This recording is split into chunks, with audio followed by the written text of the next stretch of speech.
Study IQ IAS, आपका selection हमारा mission. Hello everyone, आप सभी का स्वागत है स्टडी IQ के आज के सेशन में। दोस्तों, अफगानिस्तान को ग्रेवयार्ड ऑफ एम्पायर्स कहा जाता है कि बड़े से बड़े जो भी नेशंस थे जिन्होंने अफगानिस्तान में अपने पैर रखे वो ज्यादा देर तक टिक नहीं पाए। आप बात कीजिए यूएसए की या रशिया की, हर कोई फेल हो गया वहां पे। इसलिए कहा जाता है कब्र, मतलब ग्रेवयार्ड कहा जाता है एम्पायर्स का। सेम कहानी यूक्रेन की है कि रशिया ने जिस तरीके से अफगानिस्तान में इन्वेड किया था, अपना ऑक्यूपेशन बनाया था, और सेम जो वो यूक्रेन में करने की कोशिश कर रहा था अपनी टेरिटरी को एक्सप्लॉइट करके, तो जो अफगानिस्तान में हुआ आज वो यूक्रेन में हो रहा है। मतलब यूक्रेन को रशिया के लिए अफगानिस्तान 2.0 कहना गलत नहीं होगा। तो हम ऐसा क्यों कह रहे हैं? Ukraine is Afghanistan 2.0 for Russia, इसके बारे में हम बात करेंगे। लेकिन उससे पहले आप टेलीग्राम पे जाएं, मैड लाइफ स्टडी IQ को ज्वाइन करें। यहां पर आपको एक्सप्लेनर की प्लेलिस्ट, स्ट्रैटेजी प्लेलिस्ट, उसी के साथ में यूपीएससी मेंस में जो वैल्यू एडिशन है वो सारी चीजें आपको मिल जाएगी। ये इसके लिए आप इसको ज्वाइन कर सकते हैं। आप देखेंगे 250 सब्सक्राइबर्स हैं, आपकी जिम्मेदारी है, रिस्पॉन्सिबिलिटी है कि आप इसको बढ़ाए और 2500 तक ले जाए विद इन फ्यू मंथ्स। तो ये चीज है, आप इसको मैड लाइफ स्टडी IQ को ज्वाइन कर सकते हैं। यहाँ पे ये सारी चीजें आप अवेल कर सकते हैं, राइट। उसी के साथ में वीडियो में कंटिन्यू करते हैं कि क्यों Ukraine is Afghanistan 2.0 for Russia. अगर हम एक बैकग्राउंड देखें कि अफगानिस्तान में ऐसा क्या हुआ था, क्या स्टोरी क्या है, आप समझेंगे 1979 में सोवियत फोर्सेस, तब हम रशिया नहीं कहते थे, सोवियत यूनियन कहते थे, तो सोवियत फोर्सेस अफगानिस्तान में इन्वेड करते हैं। 1979 की बात है। इन्वेड करते और सोचते कि क्विक विक्ट्री मिल जाएगी, कि हम एंटर किए और 2-3 दिन में या मुश्किल से मुश्किल में हफ्तों भर में हम जीत जाएंगे क्योंकि हम है ही इतने पावरफुल। ये सोचा था, लेकिन होता क्या है, वो ऐसा हो नहीं पाता है। सोवियत के जो रिसोर्सेज है ये ड्रेन करना शुरू कर देते हैं।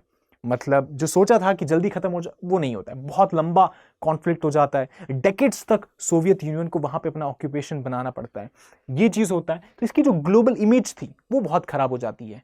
उसी के साथ में USSR कोलैप्स भी हो जाता है। मतलब हम जो कह रहे हैं ना ग्रेवयार्ड, ये बहुत सच भी है। ग्रेवयार्ड जिसने अफगानिस्तान में एंटर करने की कोशिश की वहीं उसकी कब्र दफन हो गई। और ग्रेवयार्ड इस कॉन्टेक्स्ट में भी कि रशिया ने जहां एंटर करने की कोशिश की थी वो खुद के जो एरिया थे वहीं से कोलैप्स हो गया। मतलब एक तो आप जहां एंटर कर रहे हैं वहां पे कोलैप्स हो जा रहे, कुछ कर नहीं पा रहे, और एक जहां से आप आ रहे हैं वहां पे भी आप कोलैप्स हो जा रहे हैं। तो अगर आप देखेंगे 1991 में USSR कोलैप्स हो जाता है और फिर रशिया और बाकी जो नेशंस हैं वो बनते हैं। अब ये चीज होता है, तो जहां USSR ने ये कोशिश की वो खुद कोलैप्स हो गया। उसके साथ साथ में 1979 में उसने एंटर किया था।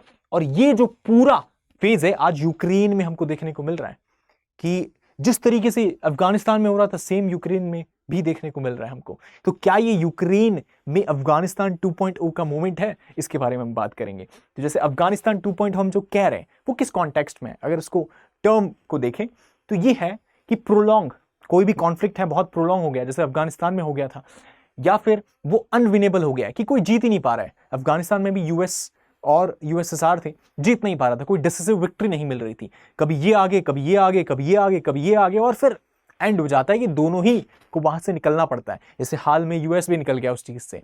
तो ये चीज समझ में आता है। और इकोनॉमी स्ट्रेन हो रही है, उनका जो मिलिट्री एग्जॉशन हो रहा है, एंड उसी के साथ में डोमेस्टिक, खुद रशिया में लोग उस तरीके से डिसकंटेंट शो कर रहे थे कि फालतू में पैसा क्यों खर्च कर रहे हो वहां पे, अपने देश को संभालो, उसकी इकोनॉमी को बेहतर करो। आप दुश्मन देश मतलब प्रॉक्सी खेल रहे हो, ये खेलने का कोई गेम है, मतलब अपने नेशन को बेटर करना चाहिए। तो ये जो चीज थी ये हमको समझ में आती है वहां से। अगर आगे देखें तो आज के कॉन्टेक्स्ट में यूक्रेन का जो वॉर है ये अपने तीसरे साल में एंटर कर चुका है। और यहां पे रशिया सेम कहानी बता रहा है, सेम कहानी रिपीट हो रही है जो अफगानिस्तान में हुई थी।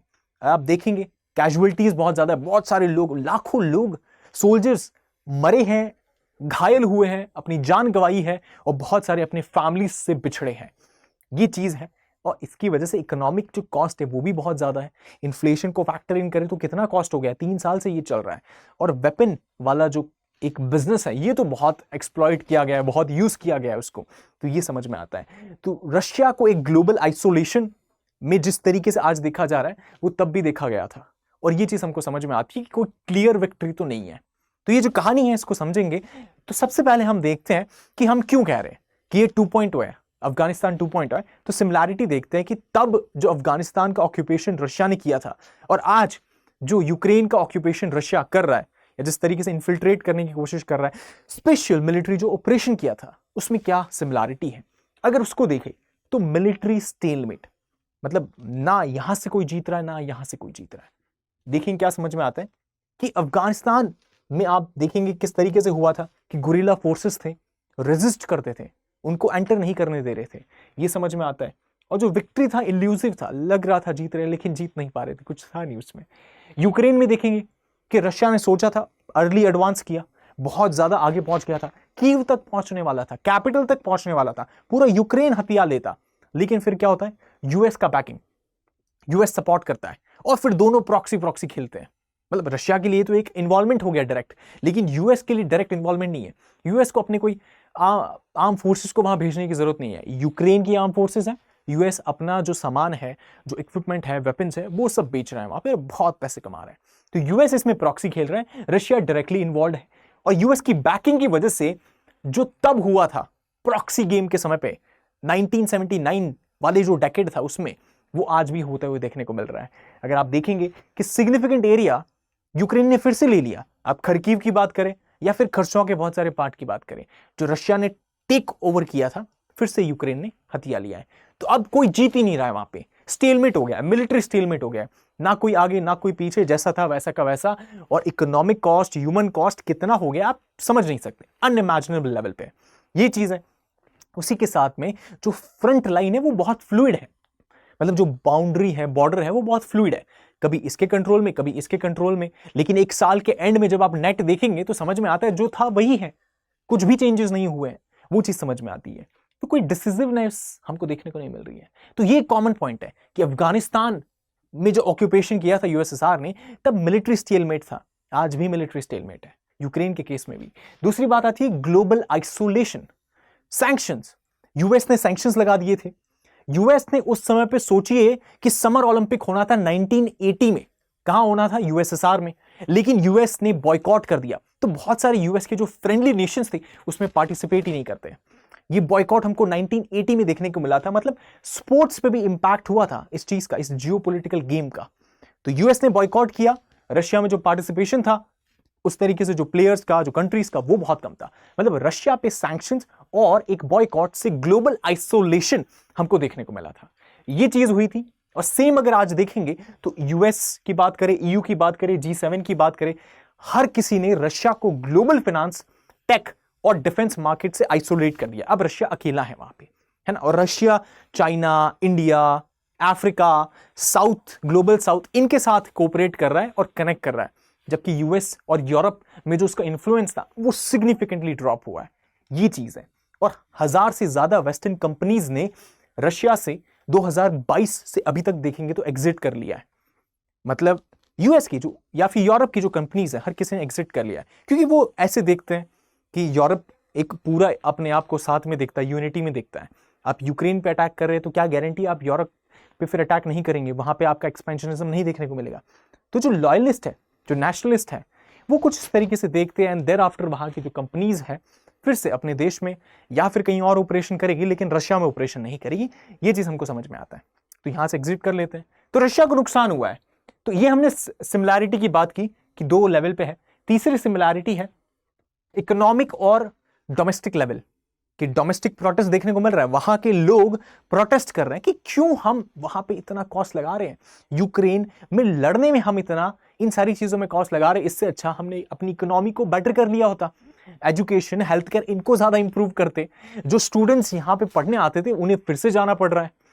तो जो एक टूरिज्म के लिए जाना जाता था, हॉस्पिटैलिटी के लिए जाना जाता था, ये सारी चीजों को, सॉफ्ट पावर के लिए जाना जाता था, इस सारी चीजों को खारिज कर कर कहीं ना कहीं किस रास्ते पे हम हैं कि वॉर है, कॉन्फ्लिक्ट है, कोई जाना ही नहीं चाह रहा है, ये सारी चीजें इंपैक्ट हुई है। तो डोमेस्टिक लेवल पे प्रोटेस्ट है कि आप मोबिलाइजेशन की बात करते हैं कि नॉर्मली कोई इंडिविजुअल किसी इंडस्ट्री में काम कर रहा है, आप उससे कह रहे हैं कि आपको बॉर्डर पे जाना पड़ेगा क्योंकि अपने देश को प्रोटेक्ट करना है।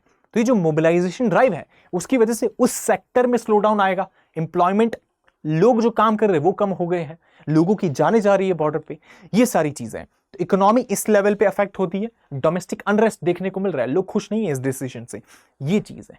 इसी के साथ में अगर आप देखेंगे कि इकोनॉमिक ड्रेन कितना हुआ है, तो अफगानिस्तान में जो ऑक्यूपेशन था सोवियत का, उस समय पे $8 बिलियन का, ये 1980s की वैल्यू है, इन्फ्लेशन से एडजस्ट करेंगे तो ज्यादा होगा, लेकिन उस समय पे $8 बिलियन था, इतना कॉस्ट उनका लगा था एक डेकेड में जब ऑक्यूपेशन था तब।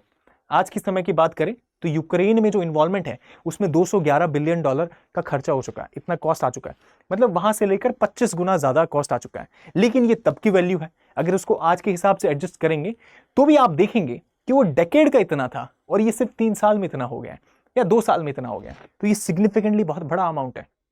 तो ये समझ में आता है हमको कि जो इकोनॉमिक कॉस्ट है, स्ट्रेन है, ये ज्यादा हुआ है। अगर ये कहीं और अच्छे सेक्टर्स में लगाया होता तो कहां से कहां चीजें बेहतर हो चुकी होती। ये चीज है, आप देखेंगे 3 लाख से ज्यादा रशियन सोल्जर्स ने अपनी जान गंवाई है, वुंडेड हुए या फिर वो मिसिंग है। ये डेटा है, वेस्टर्न एस्टिमेट्स है, ये सारे डेटा बताते हैं उस तरीके से। तो ये चीज है। चौथी बात आती है कि यार प्रॉक्सी वॉर तब भी चल रहा था और अब भी चल रहा है यूएस के लेवल पे, मतलब तब रशिया और यूएस दोनों प्रॉक्सी वॉर में इन्वॉल्व थे, अफगानिस्तान के अंदर जीतने की कोशिश कर रहे थे। अभी यूएस प्रॉक्सी वॉर में इन्वॉल्व है यूक्रेन के अंदर और जीतने की कोशिश कर रहा है अगेंस्ट रशिया। रशिया का डायरेक्ट इन्वॉल्वमेंट है, यूएस के फोर्सेस का इन्वॉल्वमेंट नहीं है, उसके आर्म्स है, इक्विपमेंट्स है और वो बैकिंग और सपोर्ट देखने को मिल रहा है। तो ये चीज है।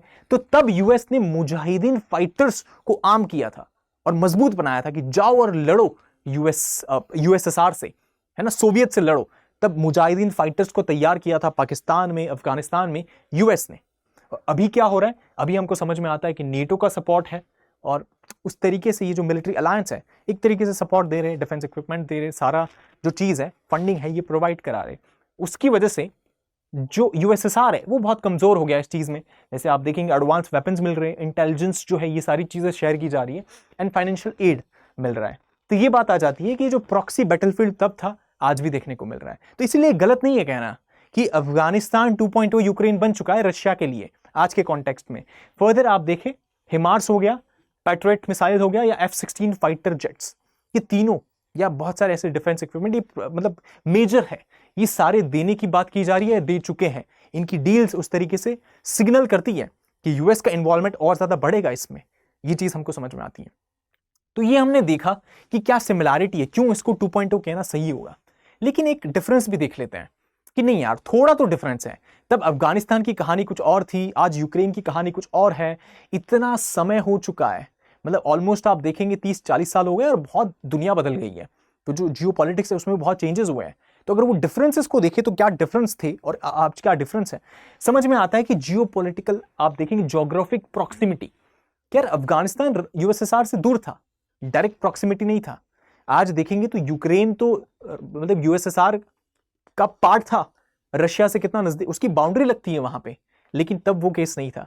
तो ये चीज हमको समझ में आता है कि डायरेक्ट उसकी बाउंड्री के पास में है तो स्ट्रेटेजिकली ज्यादा क्रिटिकल और इंपॉर्टेंट हो जाता है, ये चीज है। तो ये एक डिफरेंस है।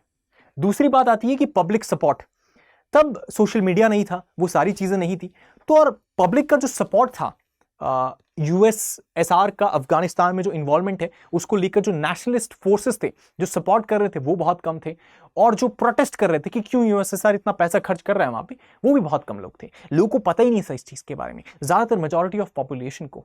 लेकिन आज के कॉन्टेक्स्ट में देखें तो रियल टाइम सारी चीज को मॉनिटर किया जाता है, डेटाज आते हैं, न्यूज़पेपर है, मीडिया है, उसके थ्रू हर किसी को, lot of people knows about it. तो जो एंटी वेस्ट सेंटिमेंट या pro Russia sentiment domestic Russia की पॉलिटिक्स में या फिर वहां के जो लोग हैं उनमें देखने को मिलता है, या फिर एंटी रशिया सेंटिमेंट भी देखने को मिलता है। तो ये चीज हमको समझ में आती है। उसी के साथ में मॉडर्न जो इंफॉर्मेशन वॉरफेयर है, जैसे हमने बात किया सोशल मीडिया का, सारा चीजें तब नहीं था, एक्सेसिबिलिटी आज है उसका। तो ये चीज है। उसी के साथ में इससे इंप्लीकेशन क्या होगा रशिया के लिए, कि हमने देखा, हम इसको अफगानिस्तान 2.0 कह रहे हैं यूक्रेन को, या फिर एक कॉन्टेक्स्ट आता है समझ में, नहीं कुछ तो डिफरेंस है। लेकिन जो भी हो, ये जो इन्वॉल्वमेंट है इससे इंप्लीकेशन रशिया पे क्या होगा। रशिया पे इंप्लीकेशन देखे तो इनका मिलिट्री फटीग हो चुका है, इनकी मिलिट्री जो ऑफिशियल वो थक चुके हैं, क्योंकि कोई नेट गेन हो ही नहीं रहा है। जो पहले था आज भी वही है, और लोगों की जाने गई, 3 लाख से ज्यादा सोल्जर्स उस तरीके से जान गंवा रहे या फिर मिसिंग है या फिर वुंडेड है, ये चीज समझ में आती है। जैसे इनका वैगनर ग्रुप था, एलिट फोर्सेस थे, वो भी डिफीट हो जाते हैं इस चीज में। फर्दर आप देखिए इकोनॉमिक वीकनेस देखने को मिलता है कि रशिया का जो जीडीपी है ये कॉन्ट्रैक्ट कर रहा है, यूएस का जीडीपी अगर एक्सपोनेंशियली नहीं बढ़ रहा है तो बिगड़ तो नहीं रहा है ना, प्रॉक्सी खेल रहा है क्योंकि वो, और यहां तो रशिया के डायरेक्ट फोर्सेस इन्वॉल्व है, तो उसका जीडीपी कॉन्ट्रैक्ट बहुत खतरनाक लेवल पे हो रहा है, इकोनॉमिक कॉस्ट ज्यादा आ रहा है, ये चीज हो जाता है। और उसी के साथ में एक स्टैग्नेशन है उसमें, और वेस्टर्न सैंक्शंस हैं जिसकी वजह से टेक हो गया, और ये जो एडवांस टेक्नोलॉजीज हैं इसमें रशिया इतना जो कोलैबोरेशन से पहले कर लेता था अब कैसे पॉसिबल हो पाएगा, सैंक्शंस और ये सारी चीजें लगी हुई है, और जियोपॉलिटिकल आइसोलेशन देखने को मिल रहा है ना, क्योंकि इन्फ्लुएंस जो इसका यूरोप में पहले था कि दूसरे कंट्रीज रशिया की सुनते थे कि नेबर है, स्ट्रॉन्ग नेबर है, ये अभी नहीं है, ये बहुत कम हो गया है, क्योंकि देखा ना अग्रेसर के रूप में देखने को मिल रहा है हमको। यूक्रेन पे अटैक मतलब यूरोप के दूसरे नेशन ऐसे ही समझते हैं हम पे भी अटैक हो सकता है, तो वो चीजें तो जो एक फ्रेंड लग रहा था कहीं ना कहीं अब अग्रेसर के फॉर्म में एकदम एविडेंटली एक्सप्लिसिट वे में दिख रहा है, ये बात हो जाती है। फर्दर इंटरनल डिसेंट है इनके अंदर, मतलब कि वैगनार जो ग्रुप था उसमें भी बहुत इंटरनल वो चीज थी कि लीडरशिप मान नहीं रही थी, वो चीज था, ये सारा चीज 2022-23 में हमने देखा था, इस तरीके से था, तो ये हमको समझ में आता है। एंड चाइना, इंडिया और ग्लोबल साउथ के जो नेशंस हैं वो उसको एक्सप्लॉइट कर सकते हैं इस सिचुएशन को, और कर भी रहे हैं। जैसे इंडिया ने बहुत ही चीपर रेट्स पे रशिया से ऑयल खरीदा, सेम चाइना इस पोजीशन को लेवरेज कर रहा है, और कहीं ना कहीं रशिया, चाइना और इंडिया के जो इक्वेशन है उसमें चाइना एक अपर हैंड लेने की कोशिश कर रहा है कि चाइना लाइक एक पावरफुल नेशन उस तरीके से प्रोजेक्ट कर रहा है, क्योंकि when Russia becomes weaker China automatically becomes powerful nation, ये चीज हमको समझ में आ रही है।